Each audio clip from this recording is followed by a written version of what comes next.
2 ദിവസത്തെ ധ്യാനത്തിനായി പ്രധാനമന്ത്രി നരേന്ദ്രമോദി ഇന്ന് കന്യാകുമാരി വിവേകാനന്ദ പാറയിലെത്തും.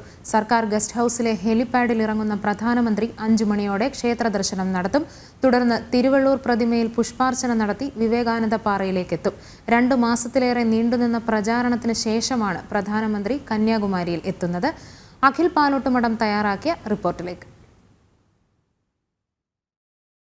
3:30 തിരുവനന്തപുരം വിമാനത്താവളത്തിലെത്തുന്ന പ്രധാനമന്ത്രി അവിടെ നിന്നും പ്രത്യേകമായി സജ്ജീകരിച്ചിട്ടുള്ള ഹെലികോപ്റ്ററിലാണ് കന്യാകുമാരിയിലെ ഗസ്റ്റ് ഹൌസിലെ ഹെലിപ്പാഡിൽ ഇറങ്ങുക. അവിടെ നിന്നും അദ്ദേഹം 5 മണിയോടുകൂടി തന്നെ കന്യാകുമാരി ക്ഷേത്രത്തിൽ ദർശനത്തിന് എത്തും എന്നതാണ് നമുക്ക് ഇപ്പോൾ അറിയാൻ സാധിക്കുന്നത്.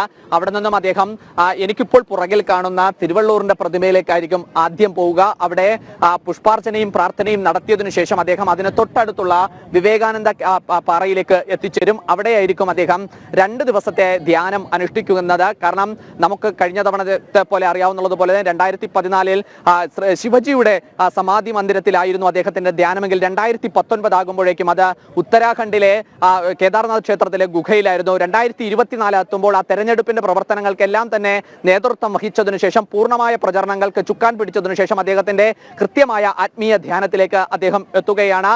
ഇത്തവണ അദ്ദേഹം എത്തുന്നത് കന്യാകുമാരിയിലെ കടൽ തിരമാലകൾക്ക് അടുത്തുള്ള കന്യാകുമാരി വിവേകാനന്ദ കേന്ദ്രത്തിലാണ് എന്നതും ഏറെ ശ്രദ്ധേയമാണ്. കാരണം ഈ ഭാരതം ഒന്നാണ് എന്ന വലിയ സങ്കല്പം BJP അത് രാജ്യത്തിനൊന്നുകൂടി ഊട്ടിയുറപ്പിക്കുന്ന തരത്തിൽ മുന്നോട്ട് പോകുന്നു എന്ന് നമുക്ക് മനസ്സിലാക്കേണ്ടി വരും. ഇവിടെ അതോടൊപ്പം തന്നെ മോദിയുടെ വരവും സംബന്ധിച്ച് പ്രധാനമന്ത്രിയുടെ വരവ് അനുസരിച്ച വലിയ ക്രമീകരണങ്ങൾ കന്യാകുമാരിയിൽ ഏർപ്പെടുത്തിയിട്ടുണ്ട്. ഇന്ന് വൈകിട്ട് 2 മണി വരെയാണ് സഞ്ചാരികൾക്കുള്ള പ്രവേശനം ഏർപ്പെടുത്തിയിരിക്കുന്നത്. മറ്റു സംസ്ഥാനങ്ങളിൽ നിന്നടക്കം സഞ്ചാരികൾ എത്തുന്ന ഒരു സാഹചര്യം നിലനിൽക്കുന്നുണ്ട് എങ്കിൽ പോലും മോദിയുടെ വരവ് അനുസരിച്ച് ചില ക്രമീകരണങ്ങളൊക്കെ തന്നെ ഇവിടുത്തെ ടൂറിസം ഡിപ്പാർട്ട്മെന്റും പോലീസും ക്രമീകരിച്ചിരിക്കുകയാണ്. ഏകദേശം 2000-ഓളം വരുന്ന പോലീസ് ഉദ്യോഗസ്ഥരാണ് ADGPയുടെയും 8 SP-മാരുടെയും നേതൃത്വത്തിൽ ഇവിടെ സുരക്ഷ ഒരുക്കിയിരിക്കുന്നത്. അതിനുശേഷമായിരിക്കും അദ്ദേഹത്തിന്റെ തിരിച്ചുപോകിനു ശേഷമായിരിക്കും വീണ്ടും കന്യാകുമാരിയിലെ മറ്റു പൂർണ്ണമായിട്ടുള്ള ക്രമീകരണങ്ങൾ പിൻവലിച്ച് യാത്ര അല്ലെങ്കിൽ ക്രമീകരണങ്ങൾ മാറ്റിവെച്ച യാത്രക്കാർക്കും ഒക്കെ തന്നെ എത്തുന്ന തരത്തിലുള്ള സാഹചര്യം ഒരുക്കുക. എന്തായാലും പ്രധാനമന്ത്രിയുടെ വരവിലേക്ക് കന്യാകുമാരി കടൽ വലിയ ഇരമ്പി തന്നെ